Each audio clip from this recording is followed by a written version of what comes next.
I've shared a couple short videos of this new lot garden, but it's been a while since I've done a long garden tour. It's hard to balance between the work that needs to be done and sharing the beauty on YouTube. But this garden I started last year in August. We had some tree work done and I had the wood chips dumped over here, and I put down cardboard and wood chips, and then I got another wood chip drop and another wood chip drop until the whole thing was covered with cardboard and wood chips. So that killed the grass. And then my vision is to eventually have this fenced in properly. Right now I have I basically took all the temporary fencing that I had in my shed and rolled it out and protected as much as possible. Then I chose some plants that I knew to be somewhat deer resistant and planted them outside the fence. I was generously gifted / loaned some fencing from some people in my gardening group. And so the way that I ended up trying to protect this temporarily is that I tried to make small enclosures. I have read that the deer don't like to jump into small places. They can jump pretty high, but they prefer having a huge landing area. It makes them feel safer. All right, so here is what's left of my the last wood chip pile. I was trying to calculate how many drops I've had. I think this is the 5th drop since August. And so our property line, well, even to tell the story about this property, our house, our neighbor's house, was the first house that was built in the neighborhood back in the early 60s, maybe 62 or 64, sometime between there. Here's some raspberries over here that I've moved over into the corner. But the neighbors were the original owners were the very first people to live in the neighborhood, and the house beside them was not built for some months, and they had spent time in their house, and they went to the builders and they ended up buying the lot because they didn't want a house to be built there. So flash forward to 3 years ago, and the husband had died in 2020, the wife died in that fall, and so then in the spring her children were selling the home, and I'll show over there. So our house is right over there, and this this tree and the farther tree over there, you can maybe kind of see. Let me see if I can zoom in without going all the way over there. But that is where I hang my hammock, and it's right on the property line. And having a house built here would just completely change the dynamic of our own home. And we had some money saved and took out a small loan, and we were able to purchase this lot to keep it from being developed. If I'm honest, I did not tell my husband the whole vision that I had, because he already thinks my original garden was big enough.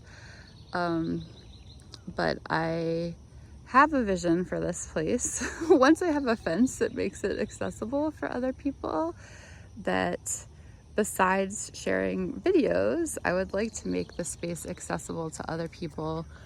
I still think I do mainly want to grow flowers, But I want to allow other people to join in that process and to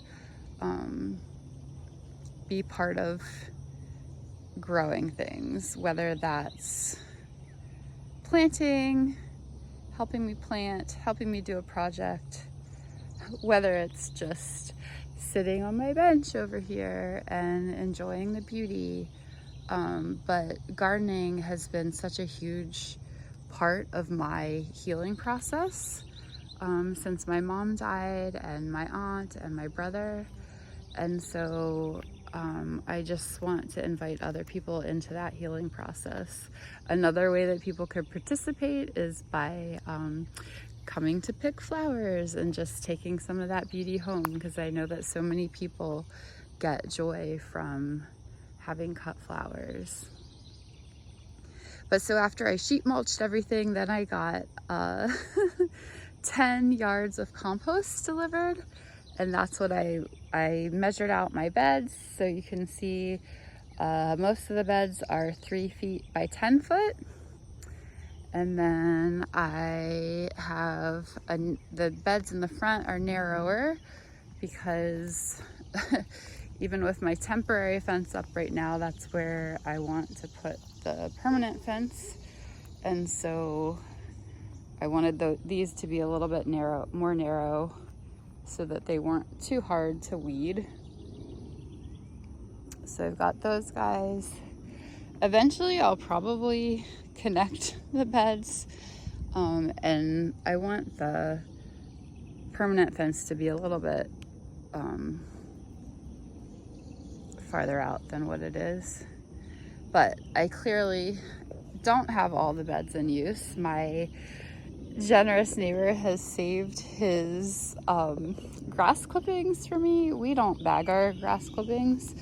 We let them go back into the grass, but he bags his, and so he gave those to me, so I was able to get the beds that I'm not using. Or like this bed, I grew sugar snap peas. Well, actually there were 3 different kinds of peas, and the arugula. You can see I didn't pull out the arugula by the roots.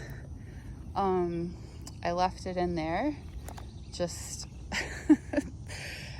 basically out of laziness, I suppose. But I tried to cover up those beds that weren't being used. This is my lupin bed. I've got my sunflower bed. There's the beds up here that are bare are actually, I've thrown seeds down. I actually threw straw flower seeds down first, and none of those seem to germinate. So I'm not sure what happened there. But then I threw zinnia seeds down a couple weeks, probably a couple months later, maybe 6 weeks later. And so I did a short video where I was sharing how my zinnia seeds did not have a great germination rate. I think that they were probably too old, and a lot of them I had kept in the shed, so I think that that wasn't good for them. But I do have a couple babies here that have germinated. Oh, there's one little guy here on its side. I don't know if that one will survive. So anyway, that's kind of the story here with the garden. I picture over on the far side there planting, I have one blueberry bush that I moved over there. I picture planting a few more blueberry bushes and some fruit trees. So I'm excited about that. So we'll see how that vision comes to pass. And over here, I planted, well, some of these beds I had planted the, oh my goodness, I'm completely blanking on the name. The name I can remember is I did plant some bachelor buttons here. I also have, I have sweet peas, the flowers that I planted here, but I didn't plant them until the spring. And the ones that I planted in the fall did so much better. So I'm definitely planning to plant some. These were so sad that I took away the trellis that I had put up for them, because it just didn't even look like they were gonna climb up it. But the ones in the original garden did so well and were so beautiful, so I definitely want to plant more sweet peas. And phacelia. So I planted phacelia as a cover crop in this bed, and then in those two beds there. And but then I couldn't get my act together to have seeds ready to go in, so I covered that with the generous grass that I've been gifted. Here's my dahlia bed. I actually just cut them back. I should go closer there.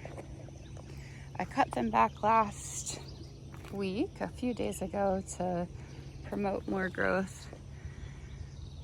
I didn't leave them. They didn't grow there last year. I put them in the fall after I had put the compost down on these beds. And so they're pretty happy and healthy. You can see, like, this is one of the ones that I had indoors over winter. This one too. They have just not been growing very much. So we'll see. And then these four at the end here are all the little ones. One of the things I hadn't thought of when I put the dahlias in, that is south, basically. And so the taller ones, the ones that were in the ground, are on the south side. And so these guys are being shaded a bit by them. And I didn't think about that when I planted the ones in the fall last year. This is my tulip bed that I had intended to disassemble. It's a little disassembled anyway because I stepped on it and the wood didn't hold. But again, I didn't plan properly, so it's just not planted yet. So I covered it in grass. And here's, so over here in this corner, this is just chicken wire here. And I've come out a few days, and you can see it's just not very stiff. And I think a little deer might have come in here. It didn't do a lot of damage. It mostly ate the violets. You can see the violets are so happy when they're just free to grow and they don't get mowed over all the time. So you can see that a lot of them, actually this is a section that they really got demolished in over here. And I was surprised that the sunflowers didn't get a lot of damage, but this guy here did. You can see the leaves did get chewed. So I'm not sure. I'm grateful that it wasn't worse than that, because this temporary fence is definitely a rig. You can see I have this bit in here, and then I also have a lot of these stakes that are just meant as deterrents. Oh my goodness. I was telling you about my poor germination rate for my zinnias, but these guys look like they're super happy. I might need to thin these out and move these to some different places. This is very exciting. You're here with me live. Discovering this. I hadn't seen these until today, this morning. This is so exciting. I can't tell you. I've been so discouraged by the poor germination rate of my zinnias, but these are great and happy. And I think, yeah, I'll definitely need to fill those out. I had planted some dill here, but that's not, I don't know. It's just interesting learning about all of this. Here's some, these are different black-eyed Susans that I planted, which this is an interesting, it's just so fascinating to see. So I started these from seed in little pots. You can see like the clumps where they were all in a pot. I didn't separate them individually or anything. I just left them together to kind of clump. But then these guys over here in the corner, these were started at the same time. but I planted them over here and they're just so much happier and healthier and growing. So I don't know what that's about. Oh, here's some more of those zinnias that I planted over here. Now, I wish I could say, oh, I remember which zinnias these were. No wonder they're having such a better germination rate, but I have no idea. I just threw the seeds out and I don't know. So anyway, okay, I'm about to end this tour. This is maybe the longest video I've made and probably nobody's gonna watch it, but that's okay. Over here, actually, I paused the video for a second to come over here. So here is some Baptisia. I am really excited about it. This guy, well, this plant and this one I bought last year from Lauren's. They're looking a little scrawny right now, but this guy, one of my gardening friends, gave to me. They do have a big taproot, so I wasn't sure how it would do, but it's looking pretty happy. This guy I dug up myself from my friend Barb, and these guys didn't survive super well. Like, they look pretty unhappy, but it shot up this new growth, and I think that looks super happy and healthy. I also put in some bee balm and mountain mint, so we'll see how that does. There's some apple mint here too. I also have some mums. I've left them in pots so far and they've been doing fine. In the original garden, they just spread out so much that I want to think carefully about where I want them to go. And then here's my blueberry bush. I moved this in the spring and I knew that it might not be a great decision, but I just wanted to get it out of the original garden. And it's actually been pretty happy here. I've picked probably the most blueberries that I've had from any of my bushes. My neighbors got to come down and pick some. So that's the garden for now. I don't know if anybody has any questions to ask about establishing new gardens. I would be happy to share my experience, but I just wanted to share part of the story of what's going on here at Jane's Hope.